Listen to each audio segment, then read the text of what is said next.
17 mart 2026-cı il tarixində Masallı rayon İcra Hakimiyyətinin inzibati binasının qarşısındakı meydanda xalqımızın qədim və zəngin milli mənəvi dəyərlərini özündə əks etdirən Novruz bayramına həsr olunmuş ümumrayon tədbiri keçirilmişdir.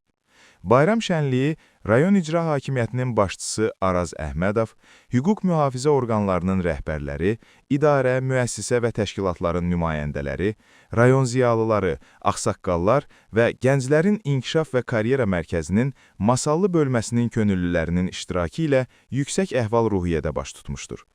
Tədbir çərçivəsində əvvəlcə rayon İcra Hakimiyyətinin başçısı Araz Əhmədov, bayram münasibəti ilə təşkil olunmuş meydanda Novruz atributları, xalq sənətkarlığı nümunələri, milli mətbəx təamları və müxtəlif sərgilərlə tanış olmuşdur. Şənlik Lənkəran Dövlət Dram Teatrının aktyor heyətinin çıxışları və Lənkəran Astara Regional Mədəniyyət İdarəsinin hazırladığı konsert proqramı ilə davam etmişdir.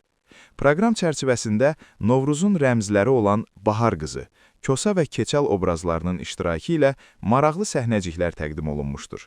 Tədbirin davamında rayon rəhbəri Araz Əhmədov, el ağsaqqalı Dədə Qorqud obrazı ilə birlikdə xeyir-dua verərək qədim ənənələrimizi və milli mənəvi dəyərlərimizi yaşadan əziz Novruz bayramı və müqəddəs Ramazan bayramı münasibəti ilə rayon sakinlərini təbrik etmişlər.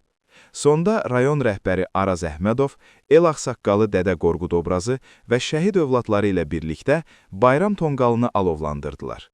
Ümumrayon Novruz tədbiri sakinlərə xoş bayram ovqatı bəxş etmiş, eyni zamanda milli ənənələrimizin qorunub saxlanılması və gələcək nəsillərə ötürülməsi baxımından mühüm əhəmiyyət kəsb etmişdir.